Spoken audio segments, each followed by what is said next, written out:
Everyone's favorite two words in sports. Game 7 tonight in the NHL Stanley Cup Finals. Oilers visiting the Panthers for one last time. Guys, welcome into Puck Time here on WagerTalk TV.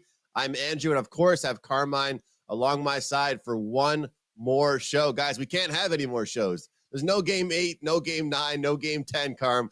This is the last Puck Time. At one point, we were just happy to get a Game 5. Then we were happy to get a Game 6. And now here we are, Carm, back in Florida again for Game 7. How you doing, Carm? Good morning. Morning. It is very early here, 8 a.m. That's not Andrew. I'm still in Vegas. I got the red eye tonight, so I get to watch the Euro games today with Italy and Croatia, and then I get to watch Game 7 of the Stanley Cup. But Game 7 aren't the two most popular names around. When you're in Vegas, it's another round. Another round, Andrew. That's the most famous two words in Vegas. But I'm doing great because I'm having a great time in Vegas. That Game 6 was unbelievable. Watched at Circus Sports, of course, with my three buddies. We had the recliner chairs, and the whole stadium seating was all Oiler fans, with the exception of 4 people in a private booth that had the Florida Panthers jerseys on. It was all Oilers fans. The shouts, it was all game long. It's just like, let's go Oilers. It's like being at an Oilers game. It was fantastic, and it's going to be like that tonight.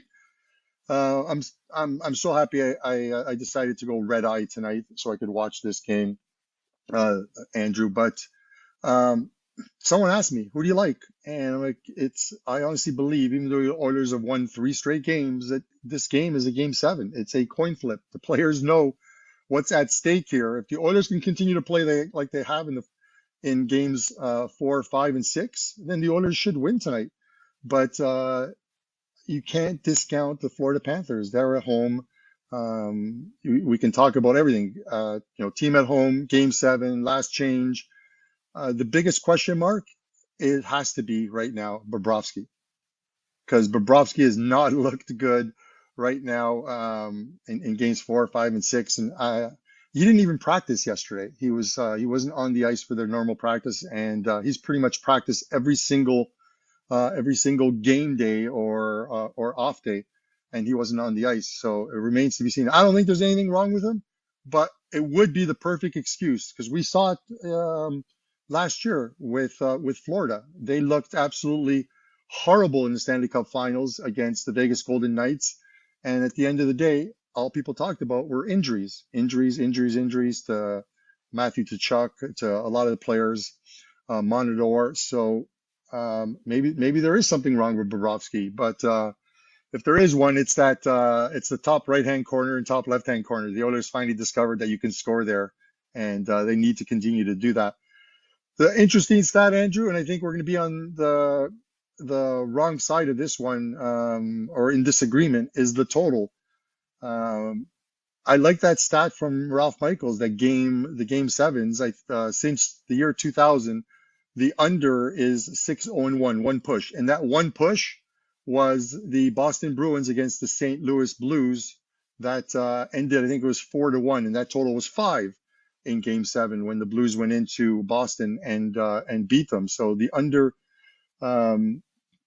has been a moneymaker in Game 7s of the NHL playoffs or the Stanley Cup Finals since the year 2000. But you look at the way these last few games have played, and it's like, do you have the heart to kind of like Tony G, the poker? Do you have the heart and the commitment to take the under when the Edmonton Oilers skate on? Because if you had the under in Game 6, you were probably sick in that one. 2 empty net goals, and the rest is history. 5-1 final, and you're cashing an over ticket and ripping up the under tickets. So I'm leaning under, Andrew. I may just go with the 1.5 first period and get that one out of the way. But I think from a betting perspective, tonight's one of those ones where sit back, enjoy a game 7. If you got to get a bet down, I'm sure you guys will find one. But I'm looking at first period under, and then I want to sit back and enjoy it. That was going to be my answer to you, Karma. My response, I guess, was going to be, is the better bet to just take the first period under? Because, I mean, like you mentioned, the 2 empty net goals, absolutely heartbreaking, yes, for last game, for anybody that had the under. If you had the over, you're celebrating very hard last game. But again, the first period goes under, it finishes 1-0. Second period's where the goals come. And the third period, we see 2 empty net goals. What will be different? Well, I think you mentioned it there. Will the Florida Panthers begin to solve Stuart Skinner again? Because they were able to solve him in the first 3 games, and the last 3 games have looked completely different. I was talking with Joe Ranieri yesterday about this, about how it looks like there's been 2 different teams out there for the last 3 games. How much do we handicap recency bias is really the biggest question, Carm, in my opinion. How much do you look at the last 3 games? How much do you look at the full game, the full series? Because all you've seen on social media after game 5, well, you know, they are game 4. Oh, well, they wanted to win on home ice. Okay, now they go and okay, well, they took it easy on Edmonton. Okay, now they go back to Edmonton. Well, you know what? They wanted to win it in game 7. So it's very hard for a team to win 4 straight. And it's not common for a team that's as good as a team like Florida to lose 4 straight games. So those things are very hard. But I think there's one thing important for us to mention here is the line. I mean, look at the number here. Look at the odds on this game. That is just something that should tell us all that we need to know about this one. The last time Edmonton was in Florida, the last time they played here, the number was what, Carm? Minus 130. There were some minus 135s, maybe 140s. The fact that you're getting, you know, like it's pretty much a pick here. The fact that you're getting this number here tells us all we need to know about what the bookmakers think, how this series has kind of transitioned a little bit here with this one. I'll tell you, if going into this series, if you asked me who was the deeper team, I would have told you the deeper team was most certainly the Florida Panthers, right? I would have said that Draisaitl has to have an unbelievable series. Carm, he's had no goals. I also would have said that, you know, the depth of the Florida Panthers will be the decisive factor because they'll score more goals. Well, you look at Adam Henrique, you look at Connor Brown, you look at some of those guys, Ryan McLeod, Corey Perry. Look at those names, Carm. I mean, the Oilers have been the deepest team. I find it very hard to believe the Oilers scored 5 goals, albeit 2 of them were empty netters last game. Connor McDavid had 0 shots on goal. He didn't have 1 goal. He didn't have an assist. He didn't have any shots. And this team scored 5 goals. Leon Draisaitl has still not scored a goal in this postseason. I find that hard to believe as well. So with all that being said, I still think that, sure, there will be some hesitancy. There will be some, I guess, a team finally gets a lead, 1-0, and you want to protect that lead. But I think both these teams know how talented the other teams are offensively, that unless there's 4 minutes to go in the hockey game, you can't afford to sit back. You can't afford to park the bus. You can't afford to protect the lead. So they're going to try and keep scoring. And then you get into these special teams and you look at the power play and the penalty kill. The Oilers have multiple goals on just the penalty kill alone. I'm going to ask you the same question I asked you in the last game, Carmen. I'm curious if your opinion is the same. Correlated parlays, Edmonton over, Florida under, or do you think Edmonton can win a game that finishes 3-1? I think they can. They're well on their way to winning Game 6 at home by a 3-1 margin. Then they pulled their goalie and got a couple empty netters. I was sitting with a couple of people who were on the over and pretty happy. And then, and just as an aside, when you're in a sports book and it's all Oiler fans, they don't. If they're there to watch the game, most of them aren't even betting unless they bet on the Oilers.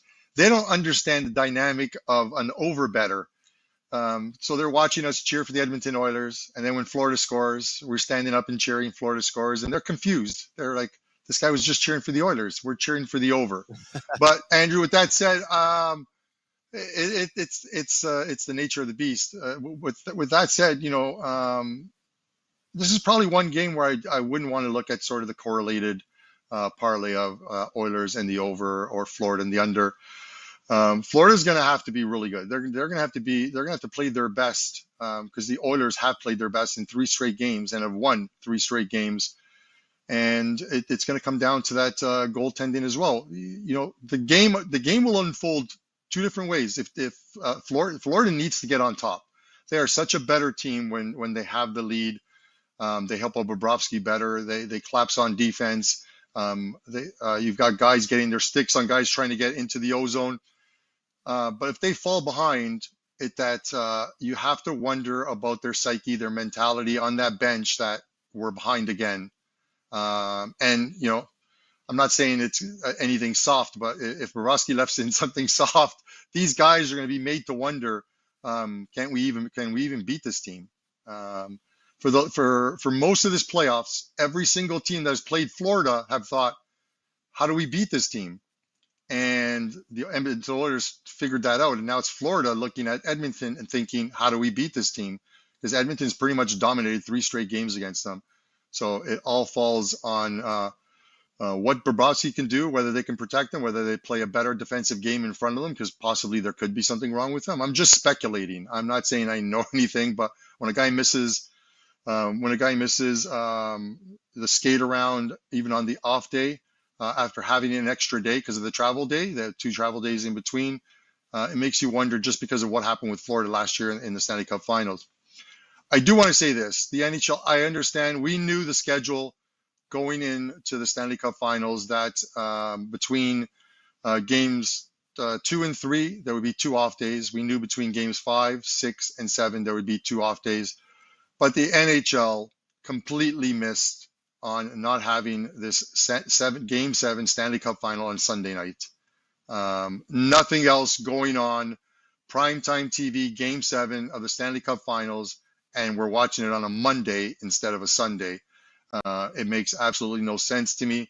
I get it. They were set up that way, but 2 off days for Game 7 and showing it on a Monday, not the same.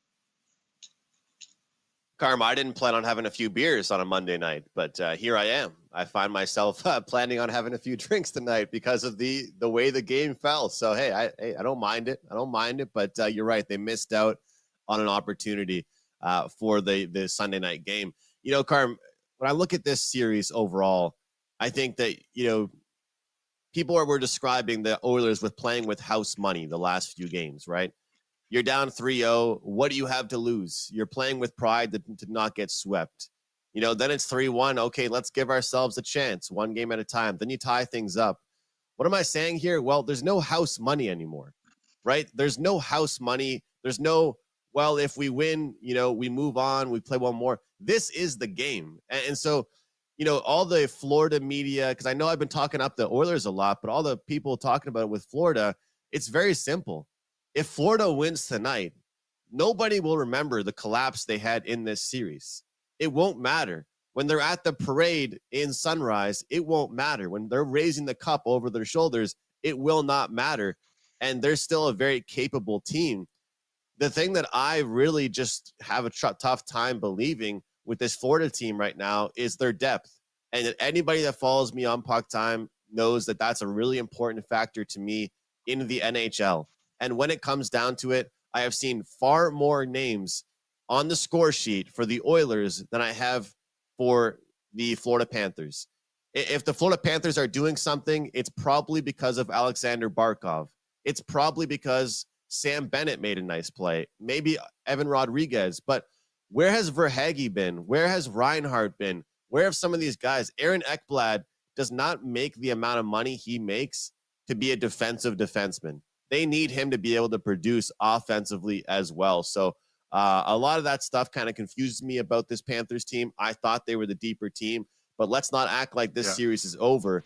Because, Carm, I know we don't like to bring in, you know, public sides and all that stuff. That's more so if people talk about that for like NFL point spreads and things. But let's be real here.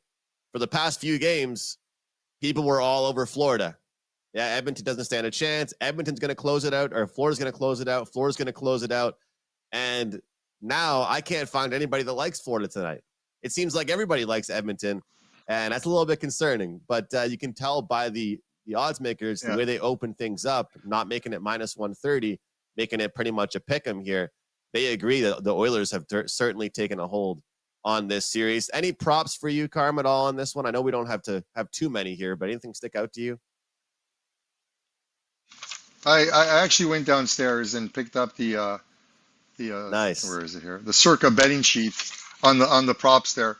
And the interesting thing is you look at I'm looking at the total points props for players, and it's almost like some of these lines are for the guys like a McDavid are shaded to the under because they don't expect this to be a higher scoring game, or maybe Florida figured out a way to stop McDavid but not the rest of the Edmonton Oilers. Because you look at as far as McDavid is, he's 1.5 points, minus 112 to the under, but that line is updated to minus 120 when I checked it at the window. As far as the under there goes, I think you take props if you like the under. You take the under props if you like the under, because you're not going to see a lot of scoring. I'm going to find out. I'm going to look at some of these players to score, and I'm just going to try and find some lower vig ones. And finding lower vig ones, unfortunately, are ones like minus 170. Like Connor McDavid is minus 170 not to score a goal tonight.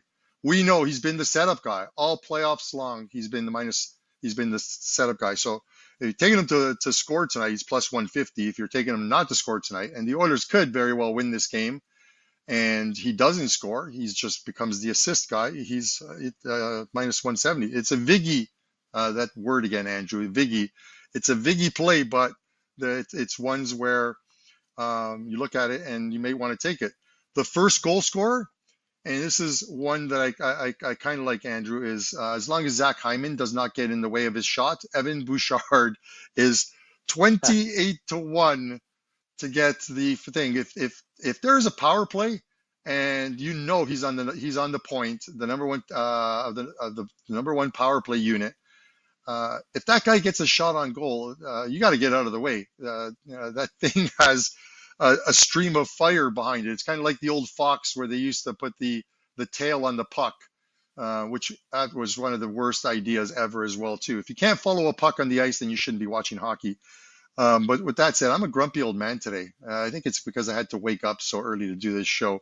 But with that said, not many other props, Andrew, for this one. I'm going to take it. I'm locking up a win in here in Vegas. It's been a fantastic week, and I'm going to sit back and enjoy this game. Maybe play that first period under, and let everyone else cheer. And I'll cheer for the Oilers. I buried the Oilers, Andrew. I buried them after Game 3. We came on in Game 4. I said, "That's our last puck time of the year. Let's sign the yearbooks. We're done." And it was like a WWE, where the Undertaker came out of the coffin. He rose from the dead, and that's the Edmonton Oilers, the Undertaker of the NHL. These guys, man, they rose from the dead, proved me wrong. I'm not going to say proved you guys or all of us wrong, because a lot of you guys still like the Oilers, but proved me wrong. 3 straight wins. I can't believe it. It would be a shame for them to come this far back and not win it. But we'll see what happens tonight. Carmen, just a few props for me, and I think one that pretty much everybody has been jumping on, and it didn't hit the last game. So sometimes when a prop is on such a roll, it doesn't hit one game, you don't go away from it. You got to go right back to it. That's Tarasenko over 1.5 shots on goal. 9 of his last 10 games, 5 of his last 6 against Edmonton, and 6 straight home games. Tarasenko over 1.5 shots on goal. The price has come down a little bit. It's not nearly as chalky as it once was. That's Tarasenko over 1.5 shots on goal. The next one was Warren Foegele to get a point, plus 140.